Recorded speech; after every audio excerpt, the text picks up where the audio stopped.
हम जो वाइब्स होती है ना, वाइब्स वो डिस्टरबेंस क्रिएट करती हैं। सुरभि, आपको आपके लेवल से और ऊपर जाना है, ठीक है?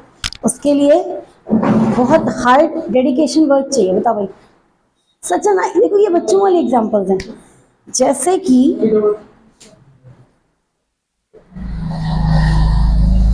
those persons who did not know how to frame a sentence, how to create a sentence, then if they'll say such a nice person, such a good teddy bear, it's okay. But those who are from English medium students, हाँ, ये सभी English medium बच्चों के लिए है भाई। When you are from English medium students or you have a good English, then I'm not expecting this kind of sentences from you. तो थोड़ा सा एनहांस करें लेवल को, वरना फिर आप उसी इंग्लिश में गोल गोल घूमते रह जाएंगे, ठीक है? चलिए, तो first of all good morning to all of you, है ना? इंग्लिश में लास्ट लेक्चर में हमने कहाँ तक पढ़ा था? दैट इज डेमोन्स्ट्रेटिव प्रोनाउन, ठीक है? प्रोनाउन के बहुत सारे पार्ट्स हो चुके हैं। First one is reflexive, relative, demonstrative, possessive और पर्सनल। लिंक आपके डिस्क्रिप्शन बॉक्स में गिवन रहेगा इस वीडियो के, गो एंड चेक देयर। जा करके आप देख सकते हैं, जो व्यूअर्स ऑनलाइन भी देख रहे हैं वो भी जा करके वहां से, अगर उन्होंने अभी तक नहीं देखा है तो जा करके क्लिक करके देख सकते हैं। तो इस वीडियो को शुरू करते हैं, यानी आपके आज के लेक्चर को शुरू करते हैं। आज का लेक्चर क्या है? प्रोनाउन का अगला topic, that is interrogative pronoun, sorry interrogative pronoun. Comment, interrogative क्या होता है? देखो, आज मैं इस क्लास को मैं इंग्लिश पढ़ाती हूँ, अच्छी बात है। आज मैं इंग्लिश थोड़ा सा और पीछे जाके, नीचे जाके, यानी थोड़ा और बेसिक से पढ़ाऊंगी, ठीक है? तो जिन बच्चों को, जो बच्चे already they are good in English, तो वही थोड़ा सा अपना पेशेंस लेवल बनाकर रखना क्लास में। द रीजन बिहाइंड इज कि each and every person should at least understood what the things going on. कम से कम जिन बच्चों को अंग्रेजी समझ नहीं आती उनको क्लियर तो हो कि क्लास में चल क्या रहा है, ठीक है?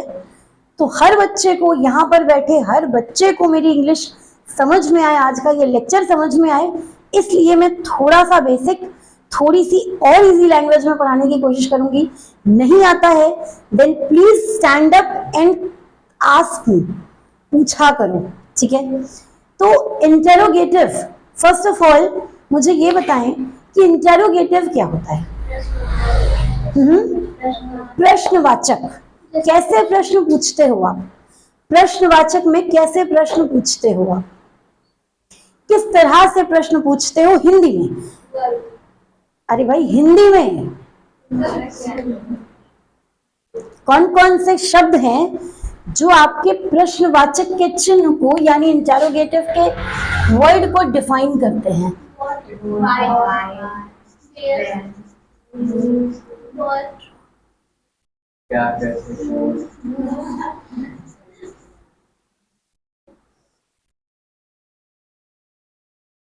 इधर से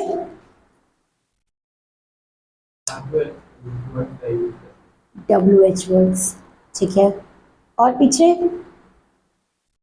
बोलिए बोलिए, क्योंकि आज की क्लास तभी आगे बढ़ेगी जब इस क्लास में बैठा हर बच्चा बोलेगा। बताओ,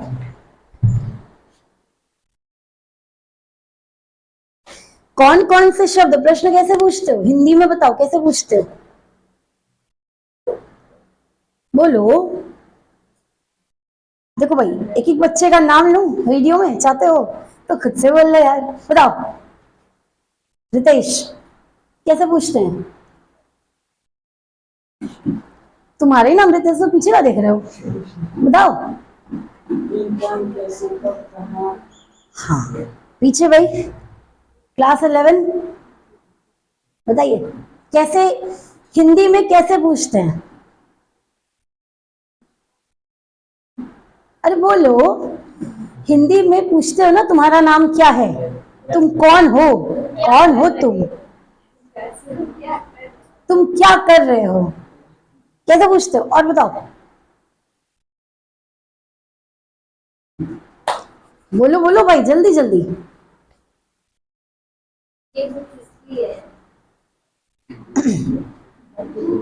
क्लास 11 लड़के बताओ। I am asking you to, आप दोनों से, न्यू कमर से पूछ रही हूँ, बताओ हिंदी में बताओ। जब तक आप बोलोगे नहीं बेटा समझ में कुछ नहीं आएगा, ठीक है? मूक दर्शक बन के नहीं देखना है, हमें समझना है, ठीक है? बताओ। तुम्हारा क्या काम है? वेरी गुड, देखो बोला लड़का आखिर, तुम्हारा क्या काम है, ठीक है? क्या काम है तुम्हारा? कुछ नहीं। वेरी गुड, ठीक है? तो ऐसे वर्ड्स क्या, कहाँ, क्यों, कैसे, कौन, इन सभी को हम क्या कहते हैं? इंटरोगेटिव। अभी बात कर रही हूं मैं सिर्फ और सिर्फ इंटरोगेटिव यानी प्रश्नवाचक की, ठीक है? अब आज का टॉपिक क्या है? क्योंकि हम पढ़ रहे हैं प्रोनाउन, तो इंटरोगेटिव प्रोनाउन। क्या WH फैमिली के सारे शब्द प्रोनाउन में आते हैं? नहीं, जवाब है नहीं। क्योंकि पहले तो ये समझो कि प्रोनाउन का काम क्या है, जो मैं हर बार जब इसका एक अलग सा टॉपिक बताती हूं तो आपको समझाती हूँ फिर से एक बार। प्रोनाउन का काम क्या है? नाउन के प्लेस पर, नाउन के स्थान पर इस्तेमाल होना। अब इसलिए नहीं कि उसका मन करता है, इसलिए try to avoid the repetition of the noun. Noun को बार बार यानी संज्ञा को बार बार, है ना, काजल ये कर दो, काजल वो कर दो, काजल ऐसा कर दो, नहीं, बार बार वो नाम का रिपीटेशन अवॉइड हो, उसलिए क्या पढ़ा जाता है? प्रोनाउन। अब प्रोनाउन में हम क्या पढ़ रहे हैं? इंटरोगेटिव प्रोनाउन, जहां पर हम प्रश्न पूछेंगे। क्या पूछेंगे? जिसका जवाब जो आना चाहिए वो एक संज्ञा होनी चाहिए, ठीक है? जैसे मैंने पूछा तुम्हारा क्या नाम है, तो अपना अपना नाम बताएंगे, विशेष, आदित्य, रितेश, सुरभि, तान्या एक्सेट्रा। क्या है ये सब? नाम है, संज्ञा है, नाउन है, ठीक है? तो ऐसे शब्द, ऐसे WH शब्द, ऐसे प्रश्नवाचक शब्द जिनका इस्तेमाल संज्ञा को पूछने के लिए किया जाए, फिर से, ऐसे शब्द जिनका इस्तेमाल संज्ञा को पूछने के लिए किया जाए उन्हें प्रश्नवाचक सर्वनाम कहा जाता है, ठीक है? And one thing I would like to clear कि मैंने जो डेफिनेशन बोली वो मैंने आसान भाषा में आपको समझ में आए ऐसी बोली। ये मत सोचना कि भाई ऐसी डेफिनेशन जाके किताब में खोजो कि कहाँ लिखी है। मैंने पहले भी बोला है, मैं फिर से कहती हूँ, don't try to translate each and everything, ठीक है? क्योंकि सारी की सारी हिंदी, सारी की सारी इंग्लिश में एज इट इज ट्रांसलेट हो ये जरूरी नहीं है। उसका भावार्थ सेम आना चाहिए, उसका मकसद आपको समझ में आना चाहिए, उसका मतलब सेम आना चाहिए।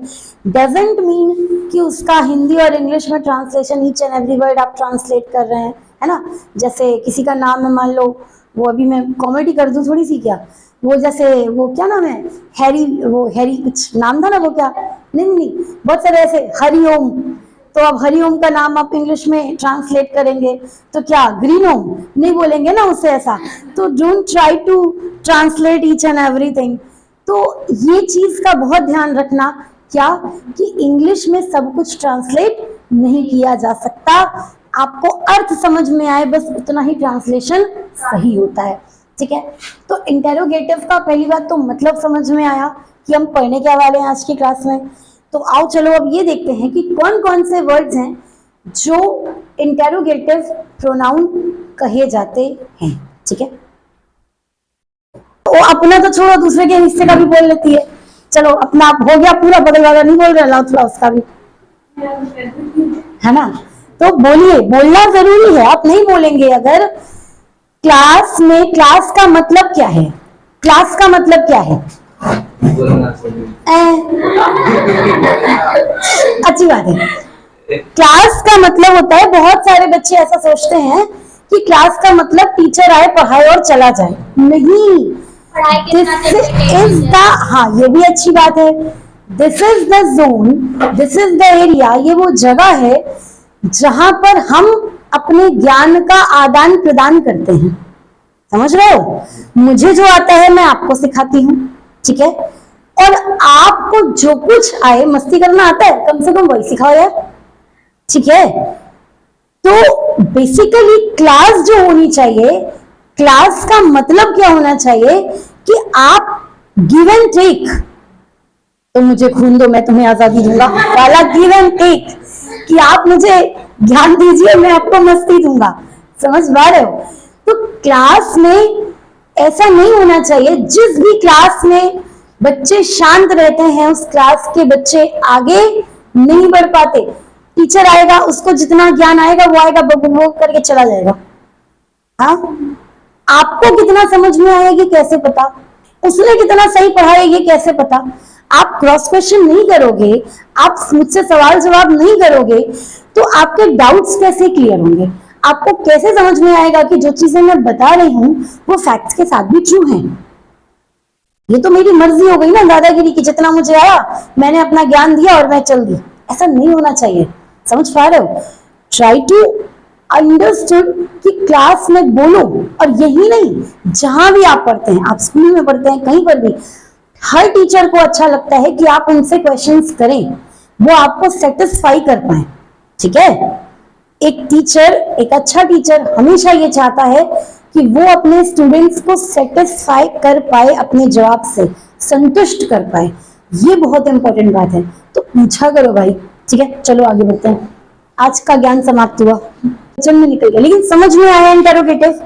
क्योंकि बेटा बहुत सारे बच्चे ऐसे हैं ना जिनको आता है वो तो फटाफट समझ लेते हैं, लेकिन बहुत सारे चेहरे ऐसे हैं, गर्ल्स में भी बॉयज में भी, जिनको समझ नहीं आता और वो बोलते भी नहीं है। चलो, first one is who, second one is whom, third one is whose, fourth one is which, and the last one is what।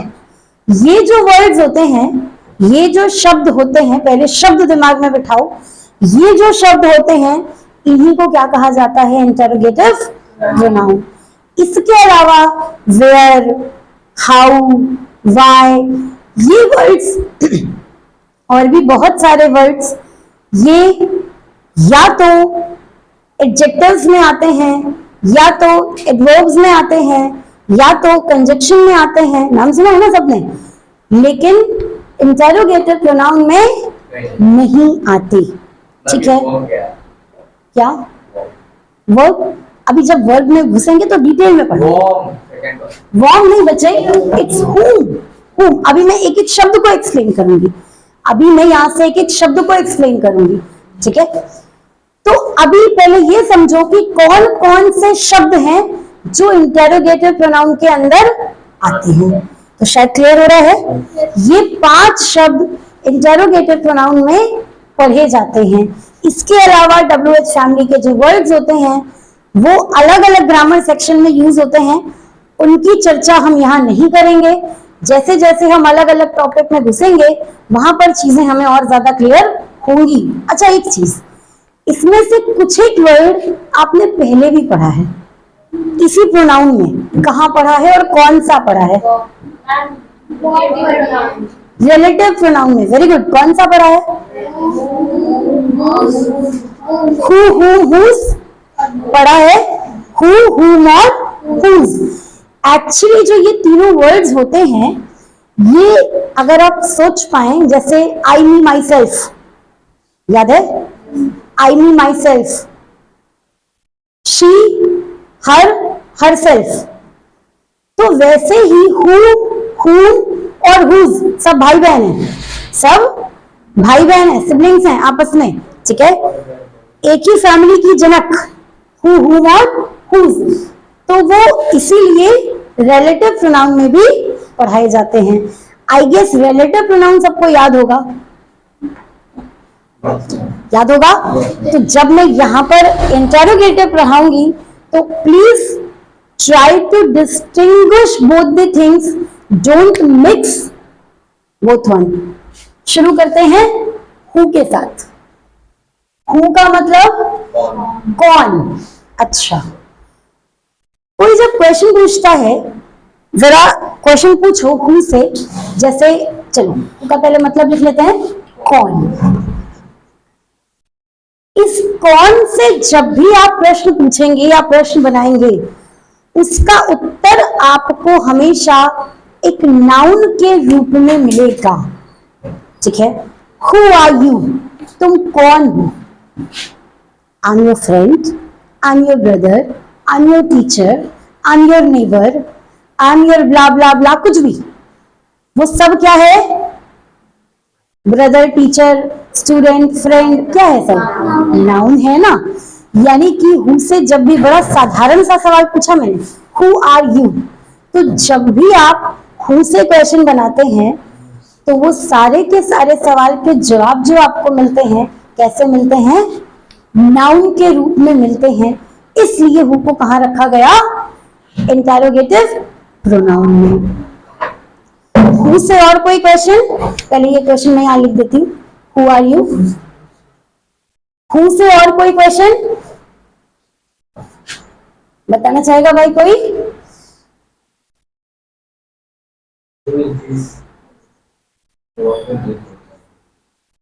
हाँ,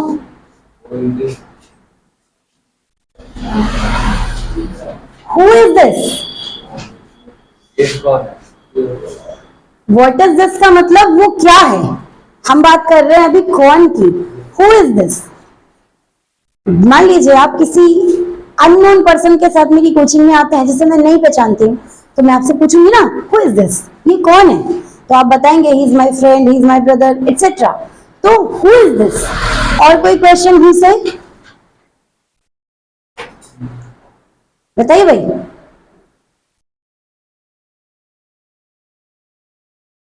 Who the hell are you to talk me like this? तुम होते कौन हो मुझसे इस तरह बात करने वाले, पूछते हैं ना। जनरली हम ये वर्ड बोल देते हैं, सुना है कभी ऐसे अंग्रेजी, हिंदी में सुना है, कौन होते हो तुम इस तरह मुझसे बात करने वाले। तो who the hell are you to talking me like this? हाँ, तुम्हारी हिम्मत कैसे हुई। तो वो कैसे पे ना जाना, अभी फिलहाल मैं कौन की बात कर रही हूँ। तो वहां पर भी जो हु यूज हो रहा है वो किसके रिस्पेक्ट में यूज हो रहा है, संज्ञा के रिस्पेक्ट में, यानी कि नाउन के रिस्पेक्ट में। आई थिंक क्लियर है। और कोई हु का एग्जाम्पल बताना चाहेंगे? बताएगा कोई? आदित्य बताओगे बेटा? क्यों समझ नहीं आ रहा? तो बताओ, कोई एग्जाम्पल सोचो, बताओ इधर से भाई, बताओ।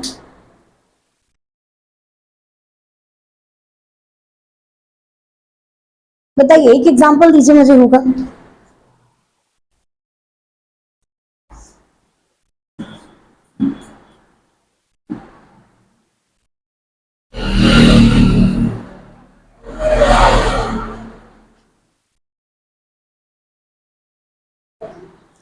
Who is your favorite cricket player?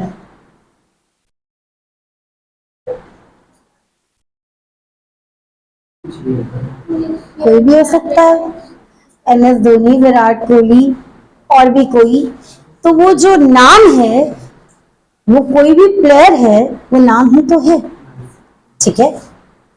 तो हु का प्रयोग शायद सबको समझ में आ गया, क्लियर होता है यहां तक। नेक्स्ट है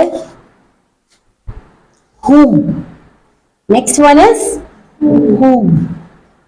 whom का मतलब, whom का मतलब किससे। तो whom का जो, पहले तो इसकी हिंदी जान लो।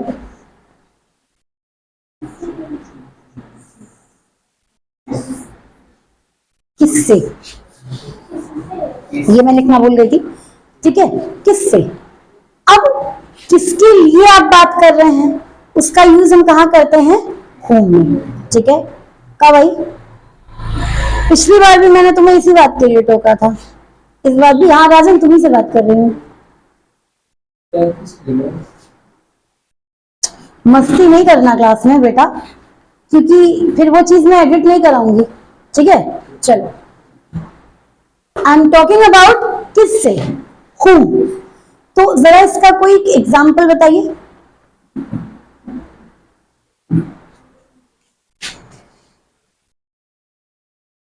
Whom do you like most? किसे या किससे, ठीक है। तुम किसे ज्यादा चाहते हो, कोई चीज होगी, कोई वस्तु हो सकती है, कोई व्यक्ति हो सकता है। आप किसी के लिए भी ये सेंटेंस का यूज कर सकते हैं। Whom do you like most? किसे तुम ज्यादा चाहते हो, या किसे, क्या चीज है, कौन सी चीज है जो तुम्हें ज्यादा पसंद है, चाय कॉफी, कोई व्यक्ति, कोई कपड़े, कोई स्कूल, एनीथिंग। मगर वो सब है क्या, नाउन है। कोई कपड़े होंगे, कोई कलर होगा, कोई व्यक्ति होगा, कोई वस्तु होगी, चाय कॉफी कोल्ड ड्रिंक एक्सेट्रा, वो सब क्या होंगे, नाउन होंगे, ठीक है। whom का एक और एग्जांपल लेते हैं।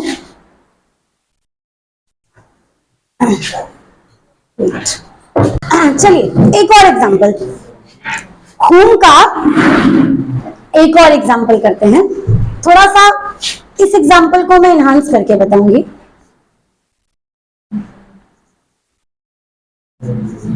Tell me something about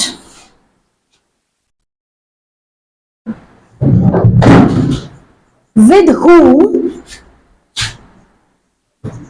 you are talking।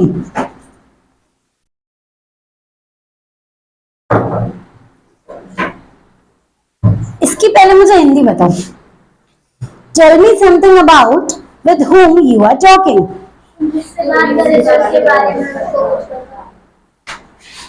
जिससे तुम बात कर रही थी उसके बारे में मुझे कुछ बताओ। तो ये जो whom है, अगर आप इसे रिलेटिव प्रोनाउन की तरह पढ़ना चाहेंगे तो ये उसकी तरह भी यूज होता है या हो रहा है।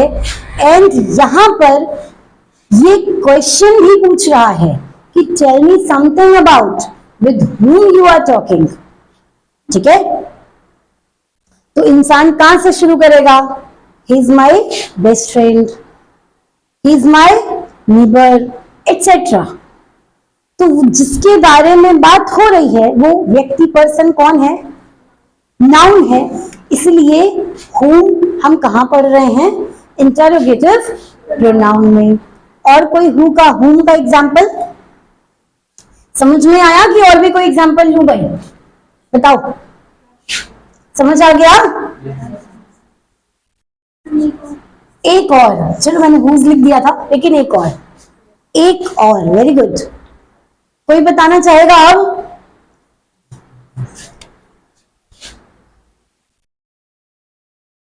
to whom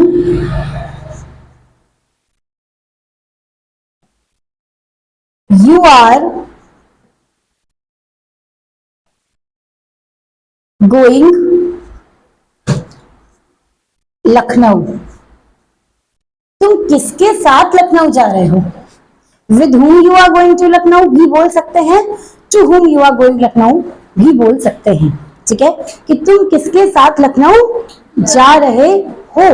अच्छा, अगर आपको एक्टिव पैसिव याद हो, जिन बच्चों ने, क्योंकि सभी यहाँ पे 10-11 के बच्चे बैठे हैं, जिन बच्चों ने लास्ट ईयर पढ़ा है मुझसे एक्टिव पैसिव, एक सेंटेंस हम ट्रांसलेट करते थे, एक सेंटेंस हम एक्टिव से पैसिव में बदलते थे कि वो मुझे क्लास में इंग्लिश पढ़ाती हैं, कोई टीचर होंगी, या क्लास में तुम्हें इंग्लिश कौन पढ़ाता है, क्लास में तुम इंग्लिश किसके द्वारा पढ़ते हो। तो हु को किसमें चेंज करते थे, बाय हुम में करते थे, बाय हुम में। That is also the best example of whom. हाँ, you are taught English by whom? By whom you are teaching? You are teaching English.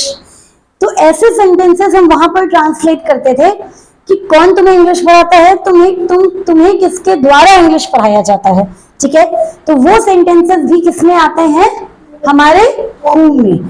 तो whom वाला भी एक बड़ा अच्छा एग्जांपल है, who को चेंज किया जाता है by whom में। अब एक्टिव कैसे पढ़ेंगे तो डिटेल में बताऊंगी, लेकिन अभी यहाँ के लिए समझ लो वो एक एग्जाम्पल की तरह काम कर रहा है, ठीक है। अगला वर्ड है हमारे पास whose।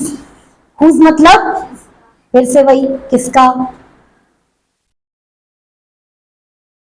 किसका किसकी, ठीक है। तो जब हम इसे रिलेटिव प्रोनाउन में यूज करते थे तो जिसका, याद आया। और यहाँ पर हम यूज कर रहे हैं इंटेरोगेटिव में, तो क्वेश्चन पूछेंगे किसका, ये पेन किसका है, whose is this, हाँ whose pen is this adjective हो गया। हम क्या पूछ रहे हैं प्रोनाउन में, whose is this pen, whose is this pen, ठीक है। तो ये क्या है हमारा इंटेरोगेटिव प्रोनाउन, ये किसका पेन है।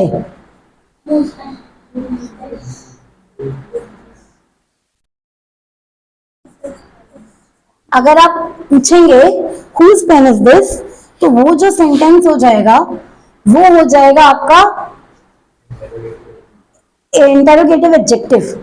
और अभी यहाँ पर हम एडजेक्टिव नहीं पढ़ रहे, और ना ही मैंने लास्ट वीडियो की तरह एडजेक्टिव की चर्चा की, क्योंकि क्या होता है कि दोज हु आर गुड उन्हें तो डिफरेंस भी समझ में आ रहा है और चीजें समझ में आ रही हैं, बट जिन्हें बेसिक ही समझ नहीं आ रहा है तो उन्हें अंतर भी तुरंत समझ नहीं आएगा। तो उसके लिए हम बाद में नेक्स्ट मैं जब मेरा ये टॉपिक खत्म हो जाएगा प्रोनाउन, जब मैं एडजेक्टिव भी पढ़ा लूंगी, तो एक बार मैं आपको एक पूरा का पूरा लेक्चर मैं प्रोनाउन और एडजेक्टिव में आपको डिफरेंस करवा दूंगी, क्योंकि बहुत सारे प्रोनाउंस हैं और बहुत सारे एडजेक्टिव्स हैं जो सेम हैं बट अलग अलग यूज होते हैं। जैसे कि इनमें से एक बेस्ट एग्जांपल तो यही है, ठीक है, कि जब हम किसी भी वर्ड को एडजेक्टिव की तरह यूज करते हैं, और कैसे ज्यादातर ये सेंटेंस बच्चे कम बोलते हैं, कैसे बोलते हैं, whose pen is this, whose book is this, हाँ। तो ऐसे सेंटेंसेस किसमें आते हैं, whose। क्या ये इसका मतलब समझ में आ रहा है, whose is this pen का मतलब ये किसकी कलम है, ये कलम किसकी है, ठीक है, ये पेन किसका है। अब जरा एक और एग्जांपल बताओ who का, whose का, सॉरी, पेन को रिप्लेस कर दिया बुक से, whose is this book, ठीक है। और कोई इससे ऊपर बढ़ते हैं, बताइए।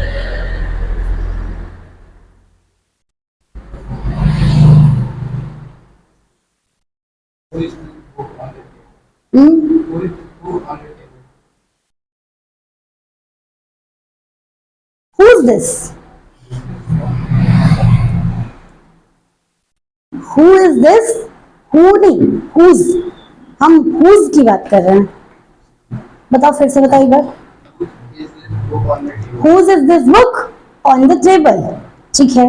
इधर से भाई आदित्य, मतलब मैंने मना किया कि क्लास में मस्ती मत करो, आंसर्स तो दो बेटा, बताओ आ रहा है कुछ, सोचो, हाँ नहीं आ रहा,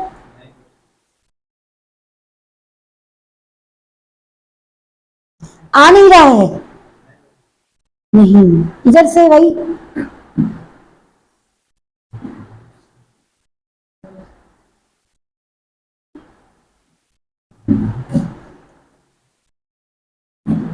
फिलहाल ये साधारण सा एग्जांपल लिखिए पहले, और जिन बच्चों को कम समझ में आता है वो हिंदी भी लिख लेंगे साथ के साथ, ठीक है, हिंदी भी लिखना साथ के साथ, जिससे आपको समझ में आए कि मैं किसकी बात कर रही हूँ। एक लास्ट है, पढ़ लो उसके बाद फिर, नहीं लास्ट नहीं, दो है, विच, क्या, विच का मतलब, वैसे विच भी जो यूज होता है वो किसका किसकी के लिए ही यूज होता है, लेकिन याद करो रिलेटिव में भी मैंने आपको ये अंतर बताया था कि ये ज्यादातर पर्सनल या प्रॉपर प्रोनाउन के लिए यूज नहीं होता। हम विच का यूज करते हैं किसी वस्तु के लिए या एनिमल्स के लिए, तो वही लॉजिक यहां पर भी लगेगा कि विच जो हम यूज करेंगे किसी वस्तु के लिए या किसी एनिमल के लिए, नाम के लिए हम विच का यूज नहीं करते। विच is your favourite place? Favourite one, या तुम्हारा, इनमें से कौन सा तुम्हारा फेवरेट है, ठीक है, या which one is your favourite, which one is your favourite. इस वन को वहां से उठाकर यहां किया जा सकता है। कहां सीखा है ये हमने? वन कहां सीखा है? डिमॉन्स्ट्रेटिव में, ठीक है। तो which is your favourite one या which one is your favourite, both are the correct. Clear होता है? तो विच का यूज हम इस तरह से अपने सेंटेंसेस में करते हैं कि तुम्हें क्या पसंद है, तुम्हारा क्या फेवरेट है। तो क्या के लिए यूज तो कर रहे हो, लेकिन ये यूज किसके लिए कर रहे हो? किसी वस्तु के लिए, या लिख देती हूँ, किसी वस्तु के लिए या फिर जानवर के लिए। यानी कि अगर मैं साधारण भाषा में कहूं तो प्रॉपर प्रोनाउन के लिए विच का यूज नहीं होता, ठीक है। Last one is what. What मुझे पहले पढ़ाना था क्योंकि व्हाट पढ़ने में बड़ा मजा आता है। व्हाट का मतलब क्या। सबसे सस्ता, सुलभ, सुंदर, टिकाऊ, बचपन से सीखा है। What is your name?